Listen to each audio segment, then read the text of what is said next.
Hello, Rams. Welcome back to another episode of Ram Report. I'm your host, James Wolfe. As always, bringing you the Hightstown Scoop.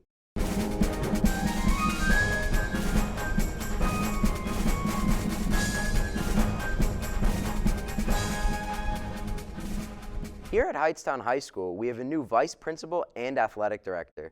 Jason Nacionales had a chance to sit down with Mr. Berger. Jason? We would like to introduce one of the newest additions to our Hightstown High School staff, Mr. Berger.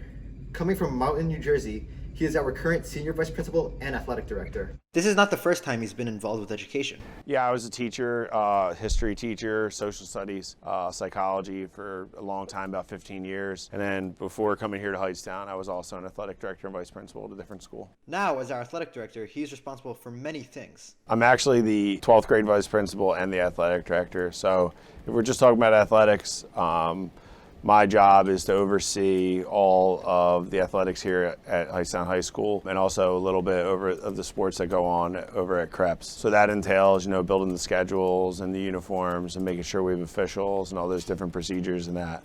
Big picture, ultimately what we're trying to do is make sure that our teams continue to grow and the programs continue to grow, and we're making sure that our athletes are progressing from the 6th, 7th, and 8th grade down at Krebs and building into the varsity athletes here at the high school, so that ultimately we can put teams out in the field that represent the community and hopefully represent the school in a positive way, and hopefully win some championships down the road as well. Mr. Berger is also looking forward to seeing all our athletes compete this year. I like watching our students go out and compete and work hard.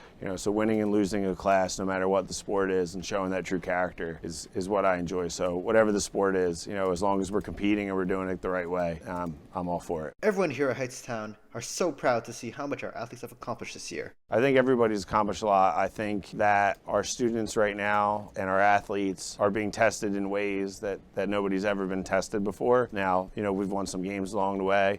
We have cross-country runners setting school records and things like that on an individual and team basis. So far, Mr. Berger has been enjoying his first real year here at Hightstown. I love it here. It's awesome. I've been kind of talking all week at our senior town halls about the positive energy here at Hightstown.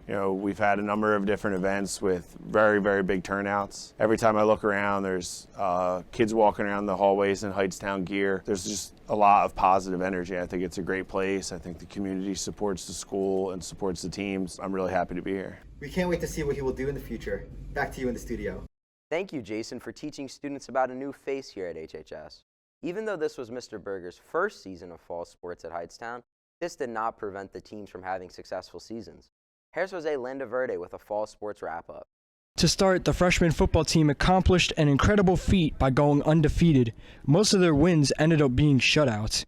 And varsity also achieved a high amount of success as the team finished with a 6-4 record and went to the state playoffs for the first time since 2006. Here's head coach Fullen's take on the season. So I was happy that we were able to beat West Windsor and win our Mayor's Cup trophy back. I was very happy that we were able to beat Allentown and win the inaugural Jim Pito Memorial Cup. It means a lot to us, means a lot to our program. Jim was an unbelievable supporter of our program, so it meant a lot to win those games and to make it the state playoffs. So we had some unfinished business. We felt like, but moving forward here, I'd love to compete further in the state playoffs, and that's something we have to look forward to and work towards as a goal. For the first time since 2003, 2004, major stepping forward for the program, and we were able to qualify for the Group 4 state playoffs first time since 2006, so another major step forward for the program. So it's a testament to our seniors and the rest of our players and our assistant coaches that we were able to accomplish those things. Next up was field hockey, who finished with a 5-6-1 record under Coach Fenning. Despite their challenging season, field hockey was able to end their season on a positive note with wins over Notre Dame and West Windsor to close out the year. Way to finish strong. The season went really, really well. We finished 5-6-2, which isn't the winning record that we wanted, but it was nice to be back out there with a full season, all the girls coming back out, and it was really, really enjoyable, and all of the girls had a lot of fun this year. We weren't entirely happy because we didn't make playoffs, but it was still fun, again, like I said, to be back out there, to see all the girls improve on the season, to see all of them do really, really well and succeed in their own position. So overall, seeing all of them grow was really helpful, but you obviously want to make playoffs every single year. Cross country also enjoyed a tremendous amount of success this season, with the boys finishing 4th in divisional rankings with an average time of 18 minutes and 35 seconds, while the girls finished in 3rd place in the division with an average time of 22 minutes and 53 seconds. Devui Chahari was able to break a school record with a finish of 19 minutes and 29 seconds. Overall, my performance this season, I still managed to make varsity. I ran 18:45 as my 5K, so I really can't complain. It could have been a lot worse. I got to have a season, so I'm really happy. Congratulations, cross country, on your successful season. Girls tennis also had a fantastic season with a 13-5 record. The team had a 5-game winning streak to end the year, with their wins coming over Trenton, Notre Dame, Nottingham, Robbinsville, and Hopewell Valley, and 9 of their 13 wins ended up being shutouts. It was really great because now that we're not remote, there's a lot of seniors and we got to see everyone, so very exciting. We got to do all the things that we couldn't do for the past year and a half. Girls soccer won 9 games this season, outscoring their opponents in games that they won 47-7. Like football, girls soccer qualified for the state playoffs. Hopefully they can build upon such a feat next season. The season was great this year. Had a lot of fun, and the morale on the team was extra high. Scored a lot more goals than last year, and our defensive line really stepped it up. Boys soccer also had a very successful season. The team, led by Coach Wolkowicz, won 10 games and had 3 ties to just 5 losses on the season. The team started the season 7-0-1 and qualified for the state playoffs. Just another Hightstown sports team finding success. We won 10 games this year, which as compared to last year, we only won 3. So yeah, I'm really impressed with the outcome. I'm much happier with the way we played, and I think the kids did great with the overall. Very pleased. What went well? Goal scoring. You have to score goals to win games, and last year we only scored 12 goals. Our highest goal scorer this year matched that amount, and our team actually went more than 3 times as much as far as goals scored this year. From that standpoint, we did really well. The expectations for all these sports teams next year is high, so next fall will be all or nothing for them. Thank you, Jose. Congratulations to all fall athletes on such great seasons. Now it's time for a new segment we call Ask an Upper Ram. This is an opportunity for HHS students to ask the upperclassmen any question that relates to academics, socializing, or their experiences here at Hightstown. Let's go to Amari Bosley with all the answers. Welcome to our first ever production of Ask an Upper Ram. I'm your host, Amari Bosley, and today we'll have a senior and a junior answering questions about AP classes, stress, and early dismissals. Our first question comes from an anonymous student who asks, what AP classes do you recommend taking? Guys? AP classes are actually pretty hard, and they do require a lot of commitment. So if you're not going to promise that, then I don't think you should take AP classes. It honestly just depends on your interests. AP classes that I recommend taking are one that I took last year was AP Gov, U.S. Government and Politics. It was mostly discussion based. And another good one that I'm taking this year is AP Psych. I just find the material in that class super interesting. You get to learn all about like the brain and how that stuff works. Thank you so much for those insightful answers. Our next question comes from Mateo Hernandez, who asks, have you ever gotten stress or anxiety while taking a test? How would you answer this question? Yeah, I mean, it depends on what test you're taking. If it's like a hard test, of course you're going to feel nervous. But it honestly depends on the type of person that you are, if you get anxious about it. I have gotten anxiety or stress during tests before. I've gotten a lot better at managing it as I've gone through the years at Hightstown. Mostly just like trying to focus on the knowledge that I have and try not to let it, overwhelm me too much, because then it'll only make it worse. Thank you so much for answering this question. And finally, our last question comes from another anonymous student who asks, how do early dismissals work for seniors? So there are certain subjects that are required for you to graduate, and sometimes you can finish them earlier. For early dismissal, this is mostly for seniors who can take themselves home or have a ride home. What you would do at the beginning of the year is you would sign up for early dismissal, and when 7th period comes at the end of the day, you would go to the security office and sign out, and you can just go home instead of going to that study hall. Interesting. I never knew that. First off, I want to thank everyone that participated in today's segment. You guys had some amazing questions and answers. If you too want your question or questions to be answered here on our segment, please fill out the Google form posted on your counseling office Google Classroom, or email your guidance counselor for the link. That's it for today. Thank you for watching. Keep on asking questions, and we'll see you next time. Thank you, Amari. It is great to hear some good advice from the upperclassmen. As fall wraps up, HHS students are certainly finding their groove this year. The HHS Drama Club recently put on a performance of Peter and the Starcatcher. Let's go to Jesse Restucci with the details. This past weekend, the students of Hightstown High School performed the play Peter and the Starcatcher, the story of Peter before the pan. The Run Report got a chance to interview the cast and director, and here were their thoughts. What's your name, what grade are you in, and what are you doing for the play? Hi, my name's Priyanka Das. I'm a junior, and I'm the assistant director and lighting head for Peter and the Starcatcher. How's production been transitioning back into the school this year? It's really great being back. It's so fun being able to go outside and take our masks off. It's been quite the experience. It's been a ton of fun. It certainly coming back into school with everybody here for the first time in almost 2 years has been something that the kids have had to adjust to, that I've had to adjust to. And run scenes. And for me especially, this is my first time actually directing scenes in the show, so it's been really great working with the kids, especially being back after a year where musicals and plays were not the same. It's been really fun, and I'm really looking forward to the show this weekend.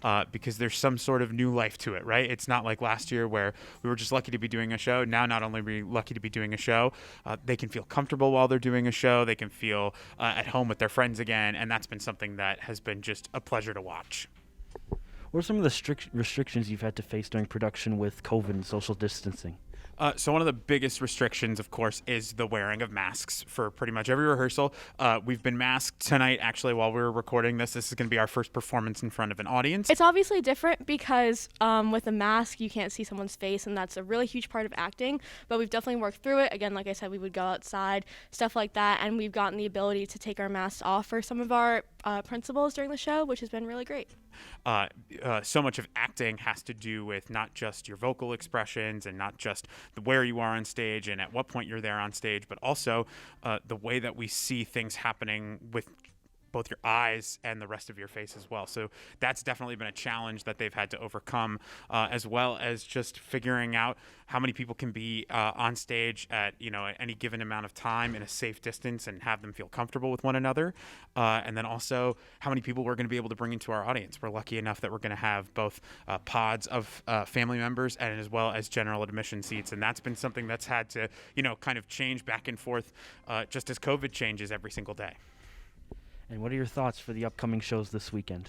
I really hope that people are excited to see theater back here at Hightstown in full swing for the first time in almost 2 years. Just to have fun and give the audience a fun show to bring us back after a really tough year, and set a precedent for what the musical is going to be like, and set a really good theme for the year. This cast has worked so hard. They are just so dedicated. We have such a dedicated crew and a dedicated staff here working on this. And the message about this is coming back together kind of as a family for the first time to tell a story that just brightens everyone's heart and makes it makes sure that you feel as though you're a part of something. And I hope that people, when they come to see this, they feel as if they're a part of it as well. Hi, I'm Emil Wong. I am a senior this year, and I'm playing Peter. I'm Amy Warsaw. I'm a junior, and I'm playing Black Stash. My name is Courtney. I'm a senior, and I play Molly Astor. My name is Liam Potter. I'm a sophomore, and I play Smee. How has the transition been going back into school to rehearse compared to last year? Well, it's been kind of weird because we're still kind of like, we haven't done it for a year, so we're just like, how does this usually go? So we're just, we're figuring things out. Well, theater's like a big passion of mine, and I really like being able to express myself this way, and I just love it in general. What are your thoughts about performing in the school, and what are your thoughts about performing in general? Well, I mean, obviously I'm doing the show. I love to perform. I'm just excited to be back. With rehearsing in general, the cast usually forms a strong bond because we care about something so much. So overall, it's a lot of fun to just work on something we care so passionately about and then end up having a final product like this that we can show other people. And what are your thoughts about the selection of Peter and the Starcatcher for the play this year? I think that everyone in it is doing great, and I think that it was a really, really good show to do this year. I'm a little biased, but I think that the characters match the actors really well. Oh my gosh, I'm so excited. And how has the rehearsal process been with a whole bunch of COVID restrictions and social distancing? It's been not as bad as the musical was last year. Obviously, we still can't do some things, like we can't get too close to each other, but it hasn't been as bad as last year was. Well, a lot has changed since last year because for our last fall play, we couldn't even rehearse together in general. And so to be able to be back in person for the whole rehearsal process and be able to have a live audience is just very different from last year. I'm really excited. If you decided not to go to the show this year, you sure did miss out on a performance. Here's the Ram Report's official review. The cast and crew worked incredibly hard, and it showed through the precision and realism in the acting. The props and set design done by the crew were phenomenal in detail, and the cast put on another amazing performance with emotion and passion. And that's it from the Ram Report. To the cast and crew, we all congratulate you for another amazing performance. I'm Jesse Restucci, back to you in the studio. Thank you, Jesse. For our final segment, our Ram on the Street reporters headed out into the lunchroom for preparation of the Thanksgiving holiday. Take it away. Today, in the joyful spirit of Thanksgiving, we decided to take a look around Hightstown High School and ask some of our fellow students about their favorite Thanksgiving traditions and meals. I'm Julia, and these are some tasty foods that will be eaten this Thanksgiving by some Rams. Mashed potatoes, they're creamy, a little bit moist, delicious, so yeah. Mashed potatoes too. Cornbread. It's gotta be the turkey. The turkey is always great on Thanksgiving. I love the ham for real. I love collard greens. I'm about to go with apple pie. Plain and simple one. It's my favorite one, my go-to. Pumpkin. Apple, blueberry. We get Chick-fil-A every Thanksgiving, so that's my favorite tradition. We get up early and watch the parade. Spending time with my family. I mean, we really do like anything. We just eat. I like playing football, backyard football. Oh no. I like watching football though. No, I'm not. I'm actually vegetarian, so I don't eat turkey. Yeah. Nah, turkey low-key mid though. I'm vegan. As you can tell, that was a lot of excitement about the upcoming holiday. I'm Dakota on Ram on the Street. Thank you for watching, and happy Thanksgiving. That settles it. I'm officially ready for Turkey Day. Personally, I'm on Team Stuffing. That concludes this episode of the Ram Report. It has been awesome to provide you with the best news Hightstown has to offer. I'm James Wolfe, and as always, have a Ramtastic day.